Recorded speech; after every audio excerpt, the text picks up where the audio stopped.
Breaking Balls with Abby Pinay. Breaking balls, breaking barriers, breaking walls. Let's talk, let's learn, and find better ways. Lahat ng bagay ay may sagot at may paraan, at dapat better with Abby Pinay. Edukasyon, turismo, kalusugan, climate change, local governance, sports, batas at pamilya. Breaking Balls with Abby Binay. Mga usapang may tinuturo, matututunan. Breaking Balls with Abby Binay.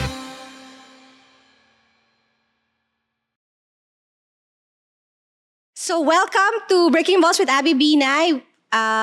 We are very, very honored to have as our guest. I admire her from afar. Di na alam, ha? She entered into our lives because of my dad nung vice presidency. Si dad noon, pero this is not about my dad nor me. This is about her. And I really want to get to know more about her since I'm very, very curious about how her mind thinks. So, please welcome Solgen attorney Lenlen Berberabe. Yes, Yay! Lelen. Lelen. Okay. Oo, thank you. Thank you for having me here. So, napuyat ako kagabi, kakapanood ng, nag-research ako In fairness, first time ako nag-research sa mga guests ko. I watched several of your other interviews. There was one 8 months ago, 1 year ago, 2 years ago. Pero laging pinag-uusapan you as, yung about you now as a Solicitor General. Pero parang walang nagtanong about how you started. Meaning, ilan ba kayo sa pamilya? Pang-ilan ka ba? What were your parents like? Ano yung upbringing? Kasi, there's really a realization now that what you are today has something to do with your childhood. Somehow, hindi naman 100%, pero merong mga kaya ako ganito kasi nung bata ako ganyan. Hindi ako kumakain ng ampalaya kasi walang ampalaya sa bahay namin. So for example, sa bahay namin hindi kami nagkakape. Hindi nagkakape parents ko. So we don't drink coffee. I'm actually not a coffee drinker. Batangas. Oh, di ba? Ironic. Pero hindi kami nagkakape sa bahay. Tsaka hindi kami mahilig sa dessert. Prutas. Yung daddy ko, di ba, mahilig sa prutas. Kasi yun yung kinalakihan ko.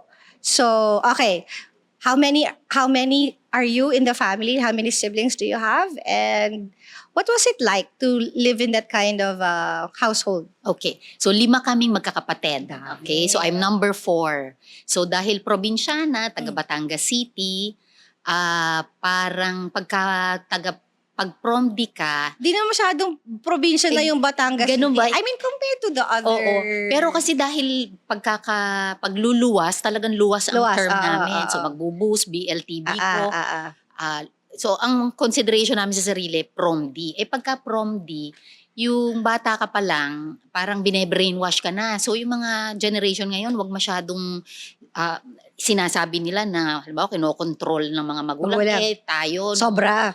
bata pa lang ang tawag na sa akin noon, attorney. So, Ako rin, ha? So, Ganun ang brainwashing. Inception. Yes. Agree, ha? Okay, may proof ako niyan. Kasi meron akong picture ng aking parang 6th birthday. Yung lobo nakalagay, attorney. Ay, so, pero successful naman. Successful Parang na. ganun talaga sila mag-brainwash when you were younger. So, are all your siblings also professionals? Oo, so si number 1, panganay namin ay doktor. So surgeon siya, nasa PGH. Okay. Yung second namin, sumubok din na mag-abogado. So pero, so he finished economics and then went to the US and had a career in the financial industry. But are your parents also professionals? Ang daddy ko, frustrated lawyer. Okay, alam mo ganon. Used to be mayor of Batangas City. Okay. So, nasa Kasi lagi politics. meron din may tumatakbo din sa sa Yes. family niyo. Kasi 17 silang magkakapatid, ang mga Berberabe. Kaya, syempre, malaking pamilya, lahat ng botante, kamag-anak. Tama. Ang mom ko, ang professional. So, doctor of medicine. Okay. Anong specialization? Hindi na siya nakapag-specialize. GP. Yes. So, Okay. ano siya, medical doctor sa GSIS. Doon siya Okay. nag-retire. So, sa probinsya pati, uso ang lalaki ay takusa. So, ang daddy ko ay presidente, laging lumalaban ng Huwag mo sasabihin presidente. yan, pag mga Batanggenyo, di ba, supposed to be, matatapang, Ay, may mga balisong oo. pa yan and all, di ba? Oh. Pero yung mga tiyo ko, agawan sila sa role na presidente. So, Ng lahat sila ng okay. mga takusa asawa. Okay. So, tapos yung number 3 namin, si Ate Gigi, lawyer. So, Yeah. dalawa lang kaming babae. So, yung 3, 4, 5 ay 3 lawyers. So, kami ay... Lahat na mga abogado. Oo. In fairness, yung pagiging frustrated lawyer ng daddy mo, parang made up for, the kids all made up for it. Correct. So, yun ang parang inano namin, pinulfill namin yung At kanyang isa lang ang naging doktor. So, isa yung naging doktor. Although sinasabi nung kapatid ko na, ay nako, puro kayo abogado pero hindi naman lahat may kaso pero lahat nakakasakit. So, sa kanya lang daw nakikiusap na Lugi. libre. So, lugi daw siya. Lugi siya. Oh, kasi isa lang siya. Tapos lahat freeloaders. And I'm sure she's not going to need, one legal advice from one sibling is Oo, enough enough instead of na. getting Yes. from all three. So, yung lumalaki kami, kailangan maging assertive yung personality mo kasi sa kwentuhan, hindi ka maririnig yung kwento mo dahil ang lalakas ng boses namin lahat, mga taga-Batangas. Pero hindi ba Tapos, mahirap because minority kayo dahil dalawa lang kayong babae. Oo. And the rest are all... pero parang hindi masyado yung hierarchy naman sa gender. magkakapatid na ito Okay. yung number 1. So, basta kailangan lang marinig yung kwento mo, yung joke mo. So, kailangan may timing ka, kailangan sumingit ka sa usapan sa dinner table. May meron parang competitive. Like, kunyari, mas mataas ako sa bar. Parang ganun. And did all the siblings end up studying in UP? Although ikaw naman late ka na nag-law kasi nag-masters ka muna, Yes, di ba? yes. So, meron bang pressure na kasi yung kapatid ko naging lawyer, and Oo. there's also that point of comparison because you're in the same profession. Parang siguro hindi namin masyado pinag-uusapan, di rin namin na-highlight. Pero of course, ngayon pag nagsasabi, kahit papano merong pressure. So si kuya, yung panganay, nakapasok ng UP. So kami, syempre, aspirational sa amin, so ano makapasok kami ng UP. Oo. So number 1, UP. Yung number 2 namin sa San Beda siya nag-college. Yung number 3, 4, 5, UP kami lahat. Tapos yung law school, yung ako at saka yung bunso ang UP, yung doctor is also UP, yung pangatlo namin sa Ate Gigi sa San Beda nag-law. So lahat kayo nagdo-dorm dito or kasi I assume that your parents were still living in Batangas and lumuluwas. Oo. Nung eventually nag-college kayo, did you end up staying in a dorm? So, or yung kuya ko ang nag-dorm sa UP noon. Tapos nung sabay-sabay na kami na nandito, so kumuha ng, nagre-renta kami ng apartment noon. Kasi marami na kayo. Dahil marami na kami. So malaking age gap from the panganay. 63 na siya ngayon. So I'm 58. Parang Hindi naman. turning 58 Hindi naman this year. masyadong malaki yung age difference. Okay. Okay, eto na yung gusto ko talaga itanong sa kanya. Parang na-pressure ata siya. Okay. Hindi kasi, I'm always curious.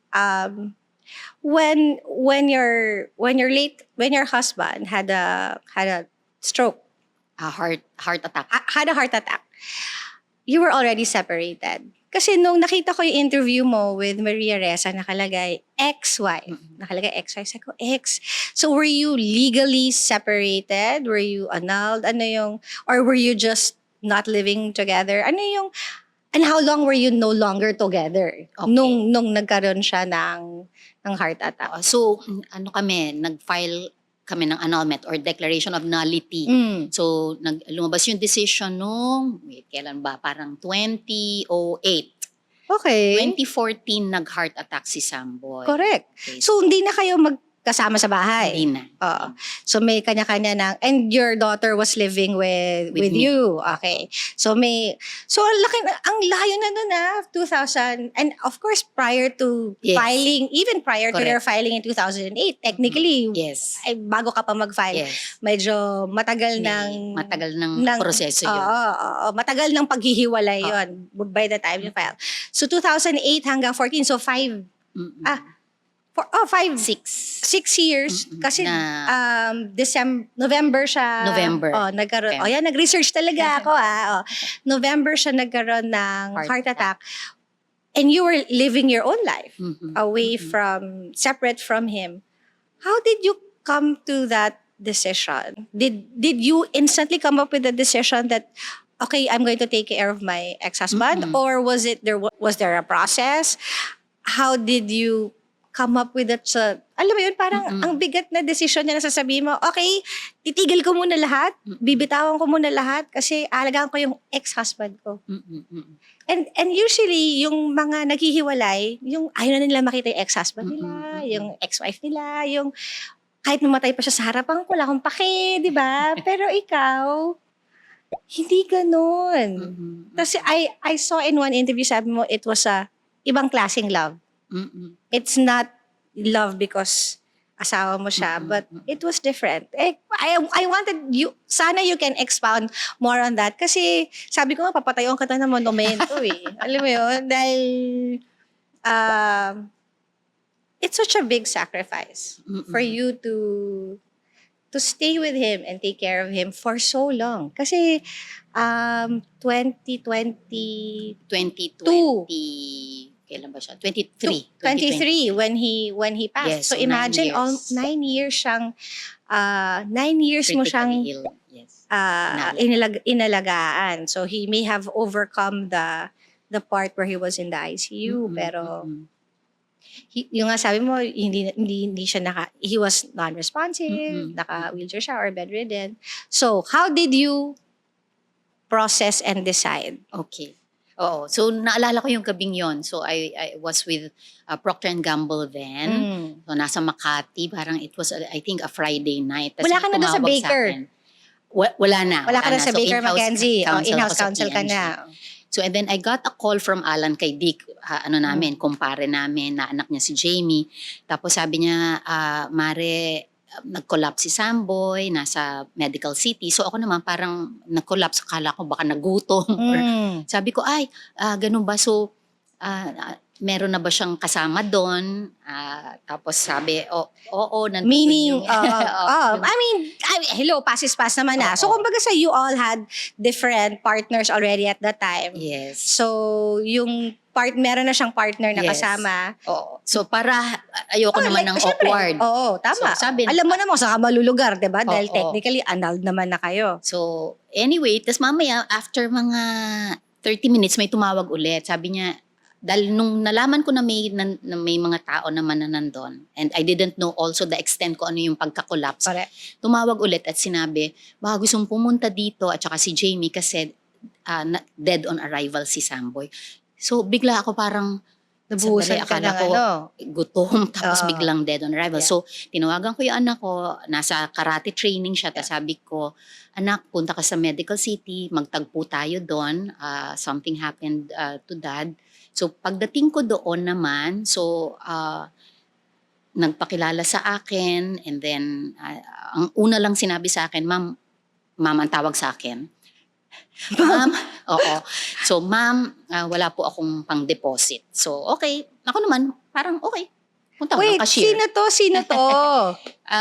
Yung Yung partner niya? Yes. Okay. So, okay, Pero wait, because technically, you don't have any legal personality anymore. Yes. Because pero, you're no longer Oo. married. Oo. Wala So, na. sa akin naman, parang wala nang pag-iisip. Natural lang sa akin dahil kahit naman nung nag-separation kami ni Samboy, very focused kami at nagkasundo kami na, maraming ibang naghihiwalay na away-away tayo, hindi tayo ganyang tao. Paano mo nagawa yun? Kasi Mal- ang tendency when couples separate, kahit na hindi kasal, Mm-mm.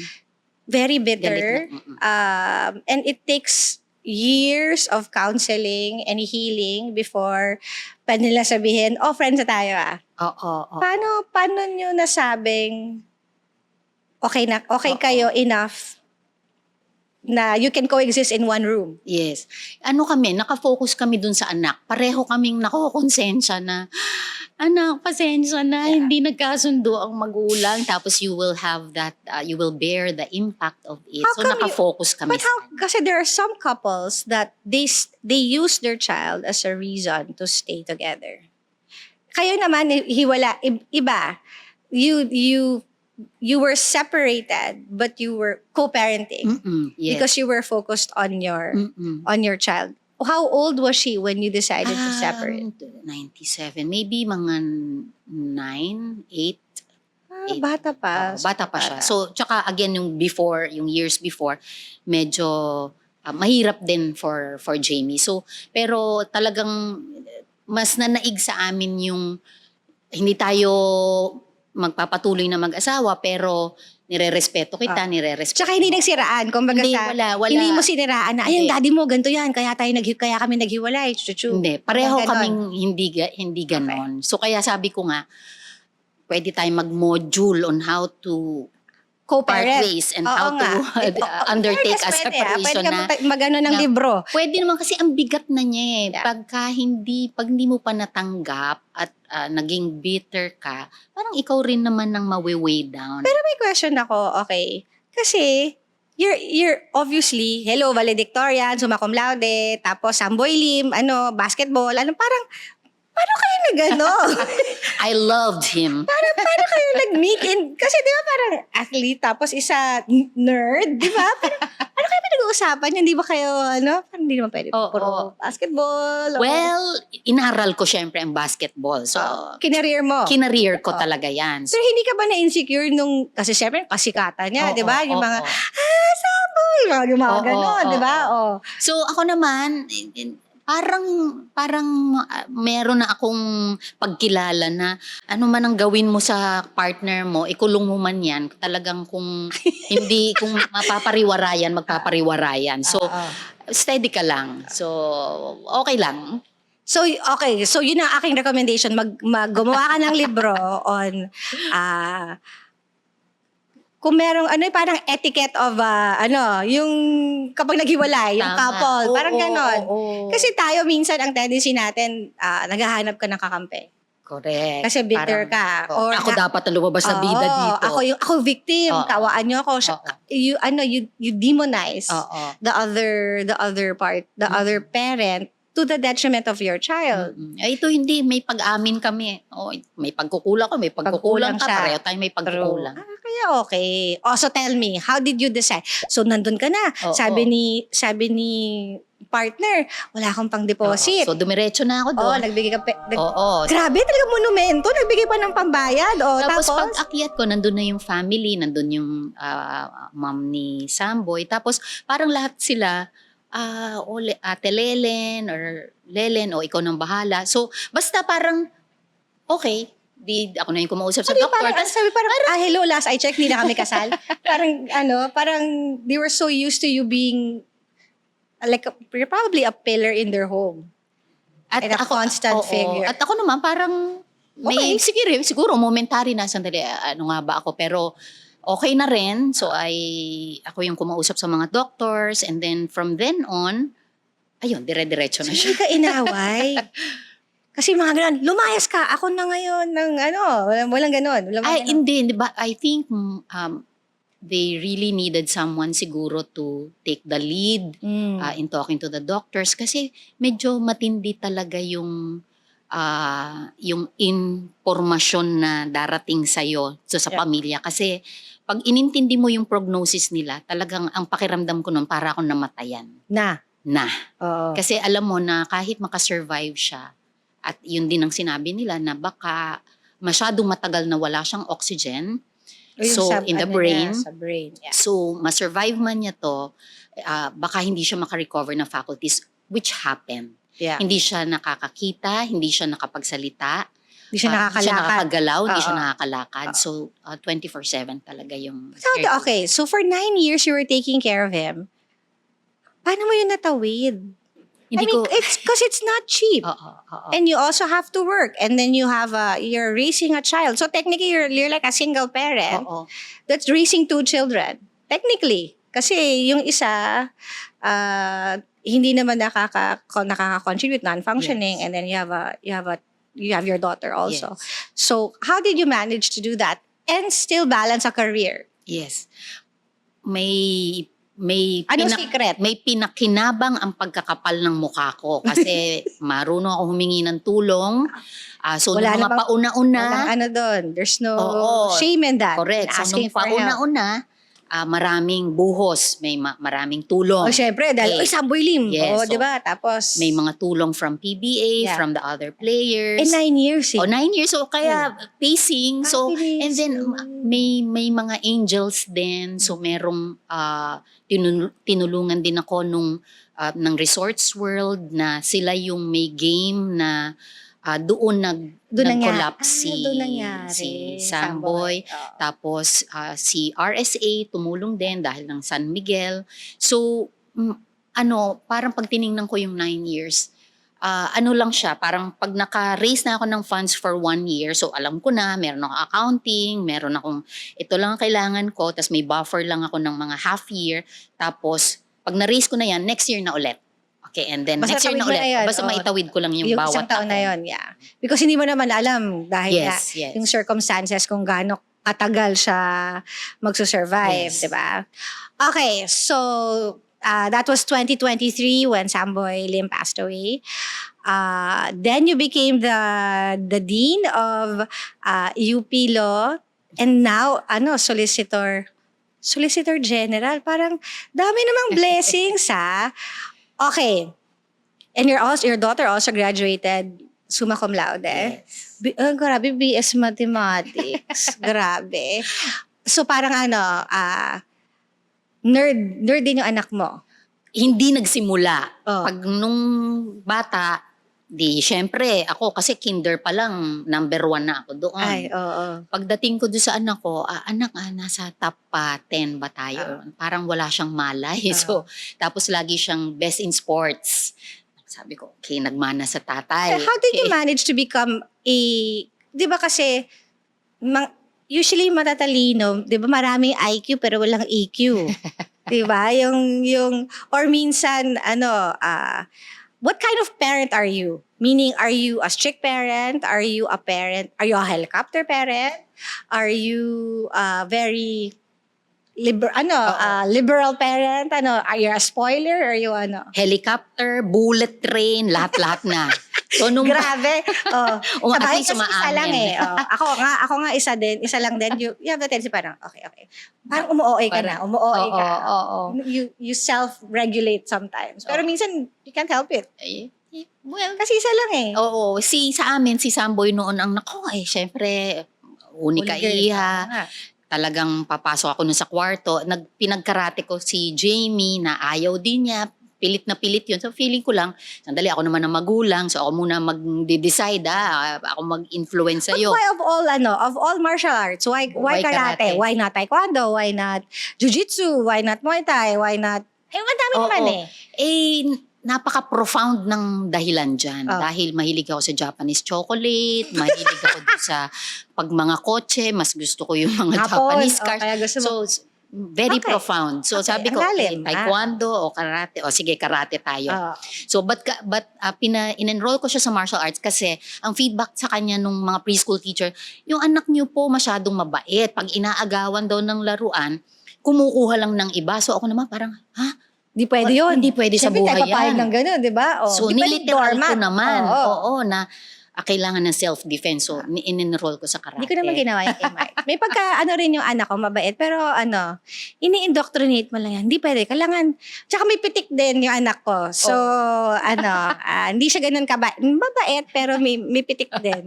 Iba-iba So, tayo. yun, ito naman, ginawang, Yung bilang pinasok naman sa karate. niliteral ko. So, yung tatay niya, sa tatay magsusumbong, ayaw na daw niya mag-karate. So, ako naman, parang, okay. So, anong gagawin natin sa bahay?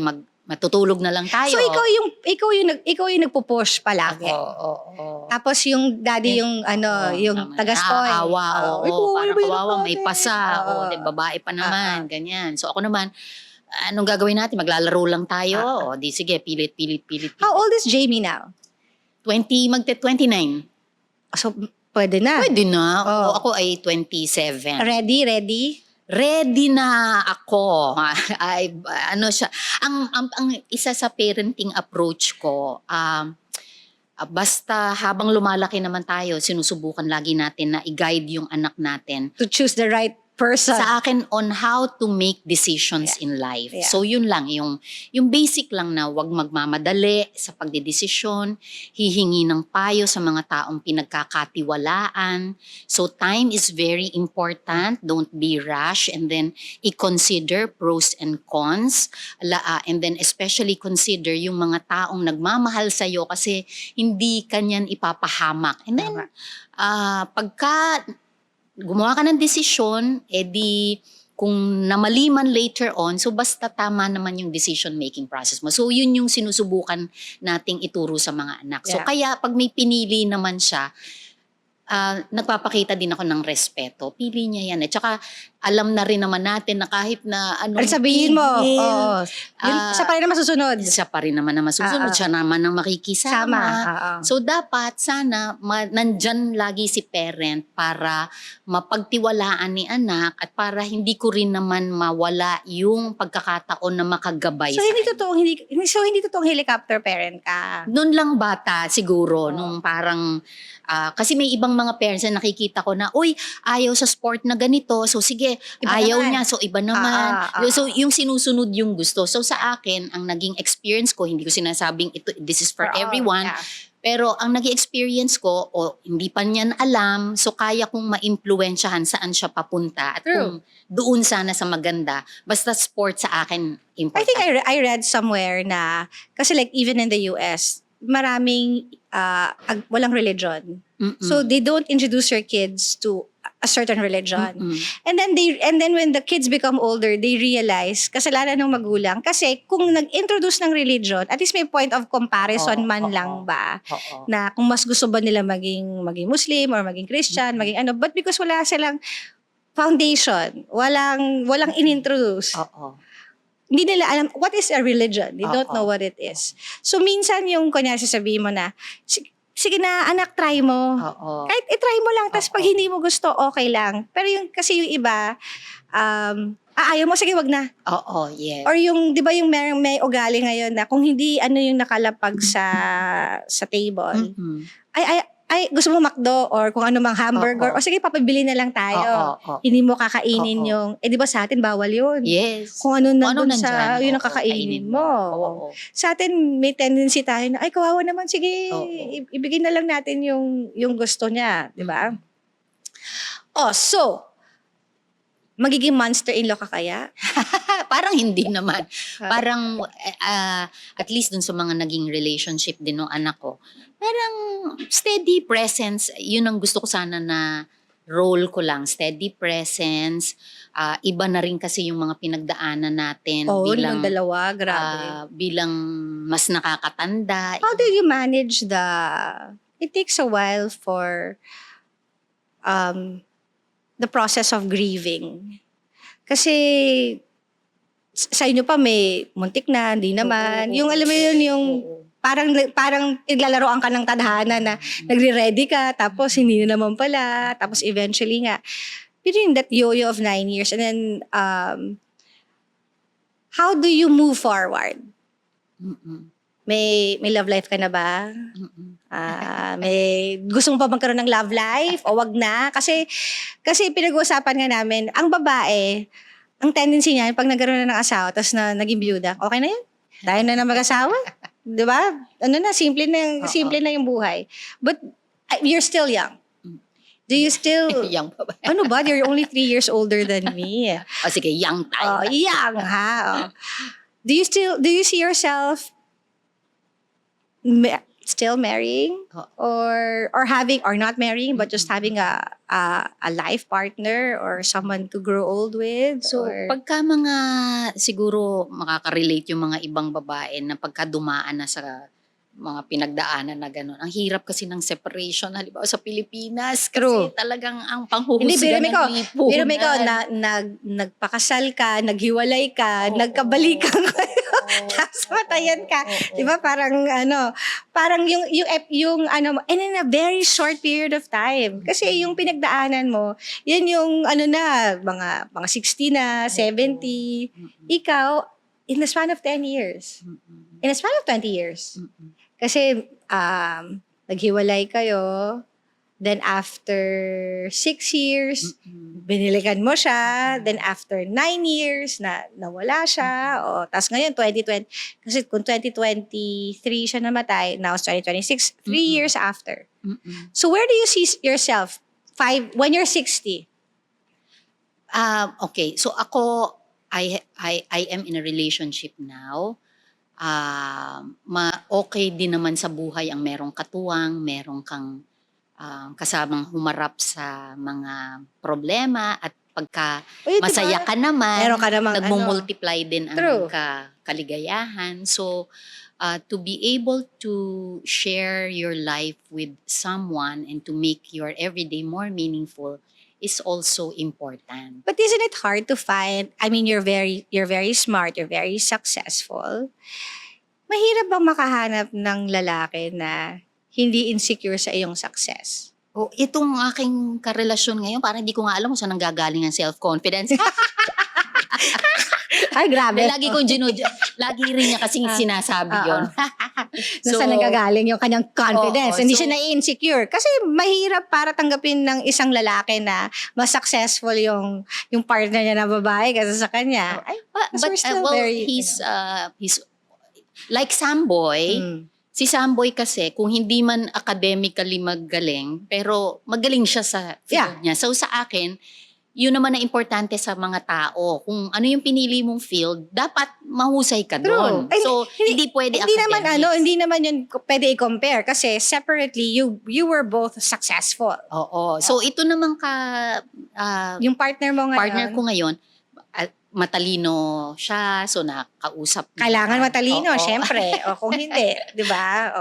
So, tapos ako yata by nature, hindi ako ligawin kahit nung bata. Kasi, may mga ganun, parang may mga ganun ng dating. Ako din, hindi rin ako ligawin. Actually. Pareho tayo. Ligawin. Takot ata sila sa tatay ko. Siguro minsan yung itsura, baka itsura natin, or baka, may I don't know. Yeah.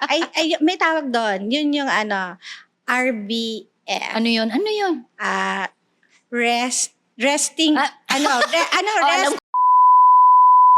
Pwede. Yun. Pwede. Possible. So, na-intimidate sila. Maaari, or hindi tayo, minsan baka hindi welcoming ang aura, or kailangan kilalanin muna tayo. May mga ganon. True. Yung iba naman kahit, very approachable. So, now that you're in Solgen, we're not going to talk about anything political or impeachment, nothing. Hindi yun, this is not about, that podcast is another podcast. It's not Breaking Balls. What legacy do you want to leave for an attorney Lelen when she does exit as Solicitor General? Okay, so sa akin lang, basta... Mas gusto mo bang after Solgen, gusto mo maging Supreme Court, Justice? Okay, wait, nung na-offer sa Kasi akin yung solicitor, yes, oo. So doon ako, in fact, I accepted the nomination, so I went through the application process. So, I saw your name in the shortlist. Oo. So, hindi naman siguro bawal mangarap. True. Oo. Pwede. Pero ang track mo talaga akad, no? Hindi ko masyadong talagang nasa academe ako ever since. Yeah. So that was always like I was a part-time faculty member, pero nagpunta rin ako parang pa-zigzag Oo nga, kasi nag-law firm ka, tapos Procter & Gamble, nag-multinational in-house. ka. Tapos government. Tapos nag-government ka. Magkasama kami ni Oo. VP Binay. Pero and hindi then- naman yung pag-ibig naman. Pero hindi ka naglilit. Do you do litigation? No. You don't. Tapos biglang pagpunta dito sa Office of Solicitor General. So yan, constitutional litigation naman ito. So ako naman everyday lang kasi it's a very challenging role. Basta to be able to discern kasi what is the good for the public, which is what I try to guide myself. Yeah. Dahil tribune of the people ang Solgen eh. So pwedeng sometimes you go against your client. Are you the first? You're not the first I'm the female. You're the second. second. Yes, Kasi si Agnes Devanadero. Devanadero was the second one. So, do you feel that there's a lot that needs to be proven if you are a female Solicitor General? Well, kahit nasaan when True. women break Even when you're, di ba, pag ceilings, yung mga yes. CEO, were you the first sa pag-ibig? Second din. Oo. Di ba? Nung- Second lang. Yes. Oh, imagine Tama, in tama. the number of years ang Solicitor General is maging 125 years and I'm the second woman Solgen. Nung Sa Dean ng pag-ibig. College of Law, I was Oh. the third female dean out of 17. Nung philosophy, Napaisip tuloy ako yung Ateneo. Hindi, si Dean Del Castillo, naging dean ng, Oo. ng Ateneo Law School. oo. Parang siya lang ata isa pa yung babae pa lang. Maaari. Oo. Tapos nung philosophy faculty din ako doon, yun, first akong tinanggap na babae. So dahil nun sa UP Diliman, parang hindi daw qualified ang mga babae to teach philosophy. So, Ano daw? Hindi daw qualified? and I'm so happy na after na tinanggap nila ako noon, maraming sumunod na babae. Now the chairperson is a woman.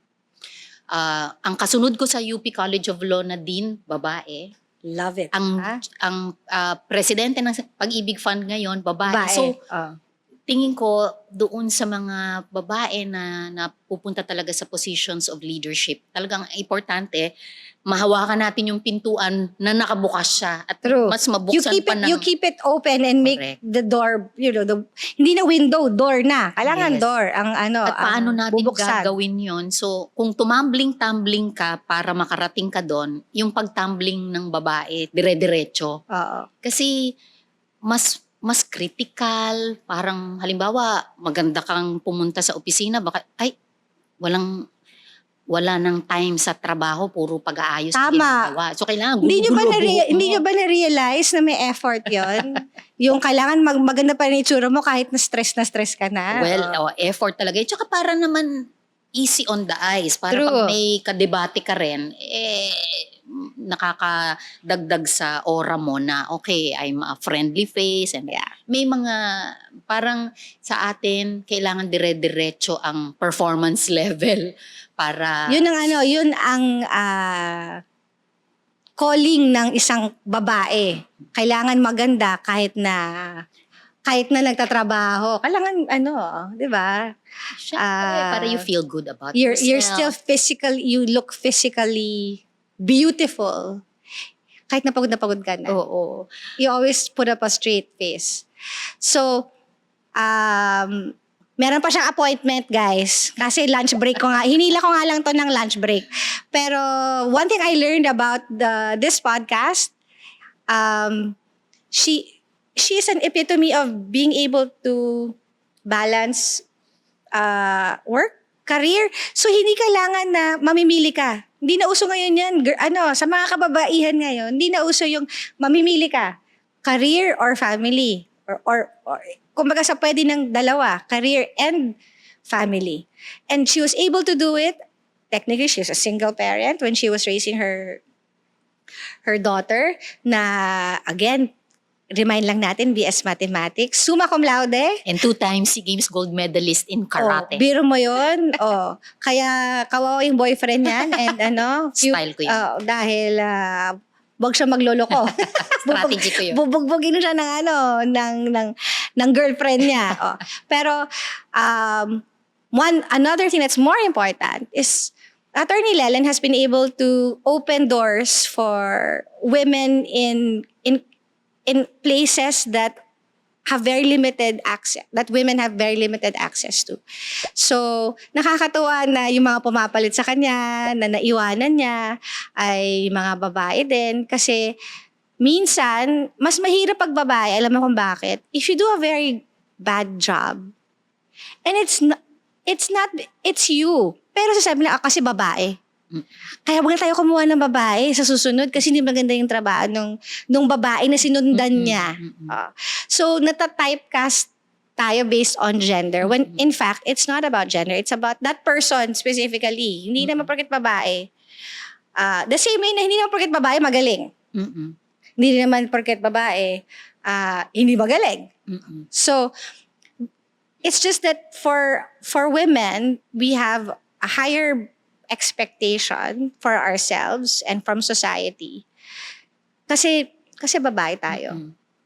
And we always want to prove something. Ay, yun siguro yung common na you come from a family of lawyers, dalawa lang kayong babae.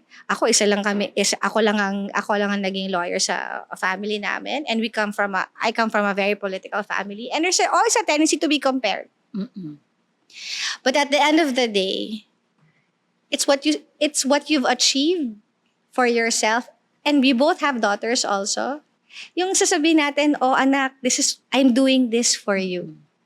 So the legacy that you leave, not just for your children or for our daughters, is what we leave for other women. Dahil Women's Month, kaya ikaw ang pinili. I really wanted to interview you kasi sabi ko, sino ba pwede i-interviewin for Women's Month? Sabi ko, gusto ko si Attorney Lelen. Kasi inspiring. Sabi ko, monumento nga, patayo na monumento eh. Oh, pero lahat tinadhana. Whether we admit it or not. Everything, it's all about destiny. So, thank you very much for joining today our episode on Breaking Balls with Abby Binay. We did not talk about anything about impeachment, about constitutional, anything about the Constitution. Wala tayong pinag-usapan about the ICC. Wala tayong pinag-usapan ng mga Breaking Balls is not about that. So, if you like our episode today, please like, share, and subscribe. Breaking Balls with Abby Binay. Please don't skip the ads. Kailangan ko po ng pera, guys. Thank you!